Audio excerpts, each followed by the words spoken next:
Now, a lot of women think that men are just like light switches, and that might be true when it comes to the bedroom, but you know what? I too have feelings. And if you've just started hanging out with a new guy, before you get to that level in the bedroom, let's build some emotional attraction first. And what does that mean? Let's basically turn him on up here before we go any further. Because we already know if he's already pursuing you, he's likely already turned on in other ways. So in this video, I share 4 really strange, kind of weird ways to turn a guy on emotionally. And at the end of this video, I'm going to share one common way that women try to do this that can actually ruin your life. So keep watching. Hey there, my name is Adam LaDolce. I'm the founder of LoveStrategies.com, where we help successful single women get out there and attract long-lasting love and do it with a proven strategy. Now, having been doing this for so long and worked with so many clients, we know that most of our clients, when it comes to attracting love, they don't want anything short-term. We want something that is going to last not just for the next 10 days, not for the next 10 months, but for the next 10, 20 years in the future. And if that's the type of relationship that you want, then it's important to start off a new connection the right way. Let's focus our energy on building that emotional attraction, that emotional connection before turning a guy on in other ways. So here's exactly how to do that. For starters, withhold intimacy until you've built that emotional connection. Long story short, as humans, we value what it is that we work for. And the easiest way to build that value and position yourself as that high value woman is to slow things down in the bedroom until you've just gotten to know the guy and you've built that real connection. You've built a little bit of a friendship. So as I was thinking about this, I remembered this moment that happened about 10 years ago, okay, long before I met Jessica. And I went to this event and I met a woman there and I was absolutely just blown away. I mean, she was charismatic, she was beautiful, we had a lot in common, and I was really, really excited to get to know her further. So I asked her out, I got her phone number, and she was open to that. And I took her out maybe 2 or 3 nights later, and I remember when we sat down, the date went for maybe about 10, 15 minutes, and it was awesome. Like, I was really into it.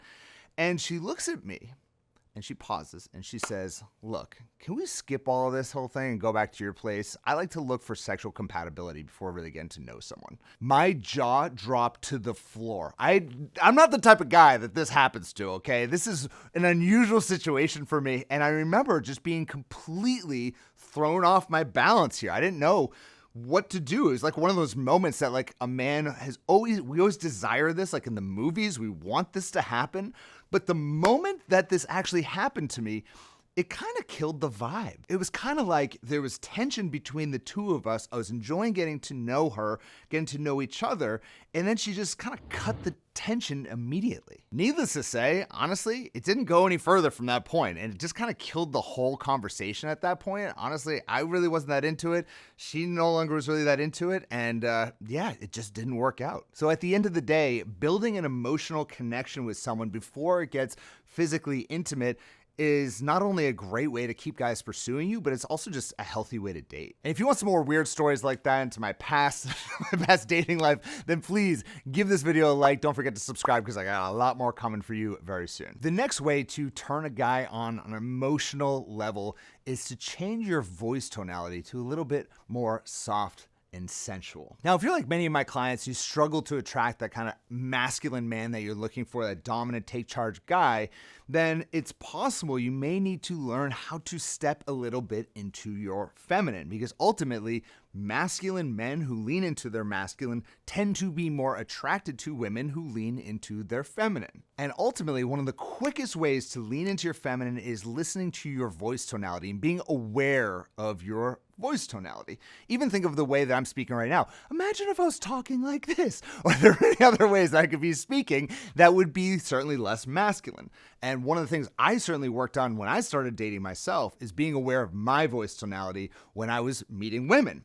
And same goes for you. If you're meeting a guy, learning to be a little bit softer and a little bit more sensual as you're conversing with guys. It's going to build that kind of emotional connection.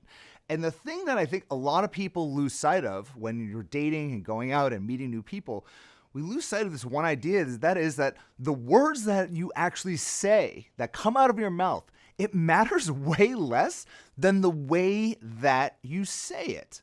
All right, imagine if I was just talking right now and my body language, my voice tonality was very flat. Imagine if I said, the words you say matter way less than how you say it. Versus the words you say matter way less than how you say it. So notice it's your voice tonality as well as your delivery. And these are all things that you can work on and actually change pretty instantaneously. And here's the thing, many of our clients, they are that alpha female type that just like they walk into the boardroom and they absolutely run shit. And they struggle with this idea of stepping into their feminine because they subconsciously or consciously believe that feminine energy is weak energy. And I'm here to tell you that through the dating process, feminine energy is actually the most powerful energy in the process. You're the one who leans back and you decide who's right for you. And just this small shift of changing your voice tonality can be extremely powerful to build that connection with that masculine man that you're looking for. Another strategy that you can use to build that emotional connection, turn a guy on emotionally, is to ask a guy for advice. I had a client the other day, and she is one of those super alpha females that I was just talking about. And she's a chief software engineer at one of the top Silicon Valley companies. Of course, I'm not going to say which one. And she had a guy that she was talking to, but she could feel he was kind of slipping away. And she felt like she was falling into her old patterns of being that kind of like take charge, masculine type when it came to dating. And based on her actions up to that point and the way she described them, I got the feeling as well that she went into that alpha mode. Have you ever gone to that alpha mode? Leave a comment below.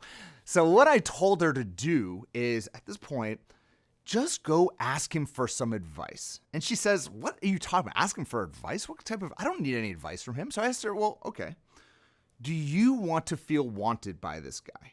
I asked her, do you want to feel wanted by him? She said, yeah, I do want to feel wanted by him. Of course I do. And I said, great.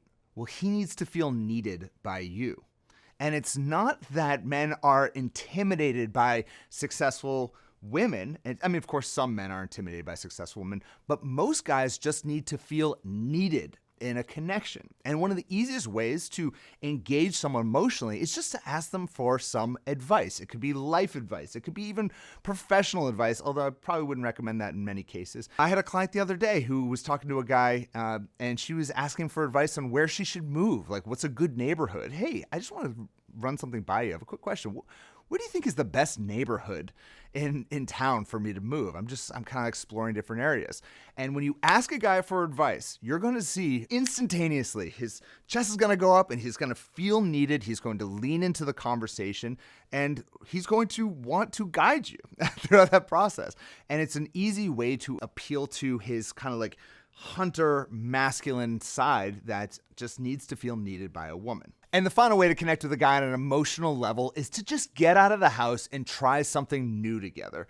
Newness creates naughtiness. When you and your guy go on a new experience together, and it could be something as basic as just traveling to a new local city or even just walking around town as if you are just a person traveling in your city. When you have a new experience with a person and it's a fun experience or it's an exciting experience, when you have that experience, a lot of people will associate that experience and that good feeling they get during that experience with the person they're experiencing it with. So if you go on an experience with him, maybe it's exciting, maybe it's a bike ride, maybe it's a walk throughout your city.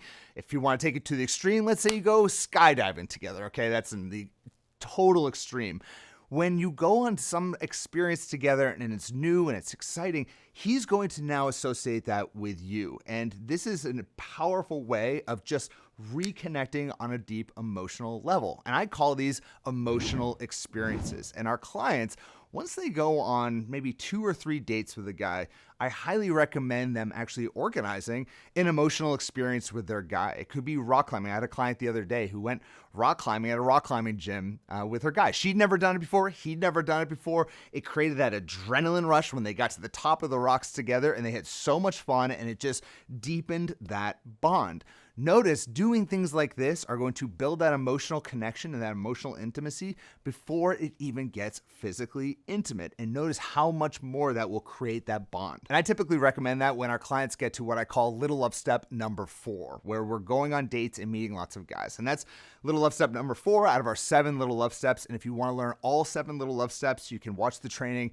It's fully interactive. You're going to really enjoy it. We'll leave it in the description, or you can just go to lovestrategies.com. And now finally, as promised at the beginning beginning of the video, there's one thing that a lot of women will do to turn a guy on, whether it's emotionally or physically, but I do not recommend you do it because, in fact, this can actually ruin your life if you do this. Do not, and I repeat, do not ever send a guy a picture that you wouldn't want posted publicly on social media. I don't care if it's a little bit overtly sexual or if it's fully nude or if it doesn't have your face in it, whatever. If you wouldn't want it seen by your entire world, don't send it to a guy. Can't tell you how many horror stories I've heard over the years of women sending guys kind of scandalous pictures and then they got out, and once a picture like that gets out, it can't unget out. Thank you so much for watching. I'll speak to you next week. Bye-bye.